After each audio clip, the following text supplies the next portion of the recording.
제약회사 3년 안에 퇴사한 이유. 오늘 영상은 제약회사 취업을 준비하거나 궁금해하시는 분들이 보시면 좋을 것 같고요. 본인이 제약 영업을 준비하시는데 내가 잘할 수 있을까 고민을 하시는 분들이면 참고하시면 좋을 것 같습니다. 그럼 영상 바로 시작하도록 하겠습니다. 제가 신입으로 제약 영업을 시작했을 때 같이 입사했던 동기들이 꽤 되거든요. 그런데 1년 안에 상당수가 나가더라고요. 그리고 그 중에서 5년 안에 절반 이상이 회사를 떠난 것 같습니다. 거기에는 이직도 포함하지만 제약업계를 떠나는 경우도 많았던 것 같아요. 제약회사를 퇴사하는 그 첫 번째 이유는 영업 자체가 안 맞는 경우입니다. 일단은 모르는 사람, 그 중에서도 갑이 지위에 있는 사람에게 우리 약물을 설명하고 뭐 이렇게 하는 게 쉽지 않거든요.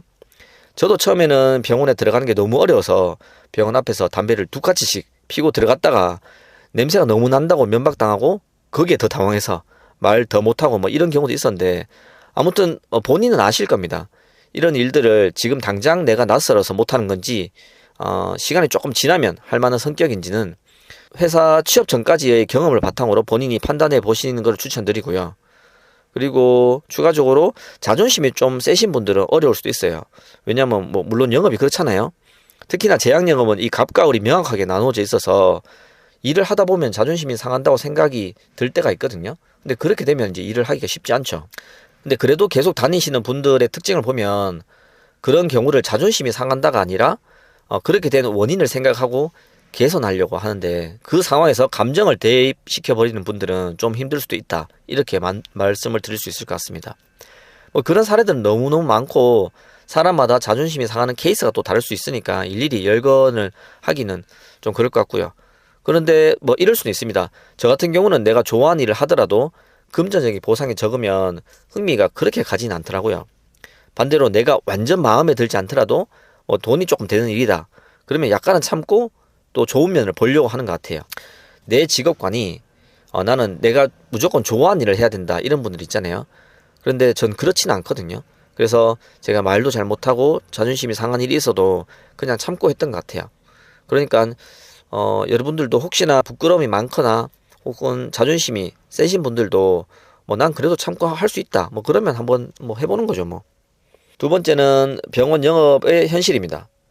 밖에서 보면 내 시간도 좀 있는 것 같고 좋은 차 타고 자유롭게 다니는 것처럼 보이지만 실제로는 병원에서 기다리는 시간도 많고 의사 선생님을 만나기 쉽지 않을 때도 많습니다.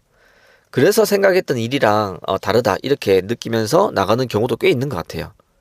그래서 이런 부분들은 말로만 듣는 것보다 직접 여러 사례를 보는 게 도움이 됩니다. 제 채널에서도 제약영업 현실이나 경험을 계속 이야기하고 있으니까 관심 있는 분들은 영상을 보면서 감을 좀 잡아보시고요. 궁금한 점 있으면 댓글로 남겨주시면 답변 드리도록 하겠습니다. 그리고 도움이 되셨다면 구독이나 좋아요도 좀 부탁드리도록 하겠습니다. 세 번째는 책임에 대한 부담입니다. 요즘은 뭐 예전처럼 반품을 개인이 떠안는 구조는 거의 없어졌다고 보시면 돼요.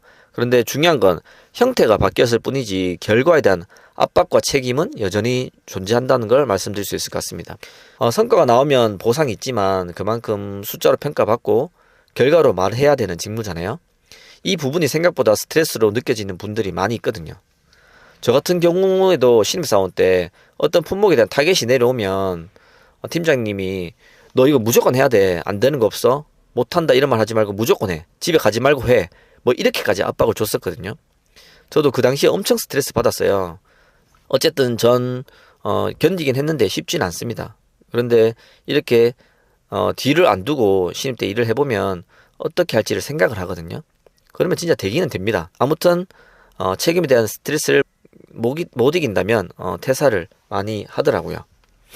그리고 마지막으로 이게 굉장히 중요한 부분인데요. 제약영업은 혼자 일하는 시간이 많고 업무를 배우는 속도가 좀 빠른 직무인 것 같아요. 그래서 2, 3년만 지나면 본인 스스로 이제 어느 정도는 알겠다, 이런 느낌이 들기 시작합니다. 그래서 실제로 한 3년 정도만 하면 제약업계 다 아는 것처럼 얘기하는 경우가 많거든요.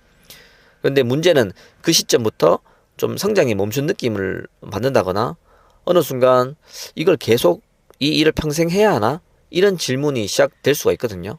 근데 이런 질문이 시작되면 그 고민을 혼자만 이렇게 안고 있다가 그 고민이 이제 골마서 결국 다른 길을 선택하는 경우가 많은 것 같더라고요. 정리해보면 제약영업을 3년 안에 떠난 이유는 영업에 대한 성향 문제, 그리고 병원 영업의 현실, 세 번째로 성과와 책임 구조, 마지막으로 빠른 적응 이후 오는 고민, 이런 것들이 겹치면서 결정되는 경우가 많습니다. 그래서 제약영업은 연봉만 보고 선택하기보다 이 일이 나에게 맞는지 이걸 먼저 생각해 보는 게 훨씬 중요하다고 생각을 해요. 앞으로도 이 채널에서는 제약영업 현실이나 취업 준비에 대한 이야기들로 계속 현실적으로 공유할 거고요. 40대 중반인 제 생각에 대한 영상도 간간히 올리도록 하겠습니다. 그럼 시청해 주셔서 감사합니다.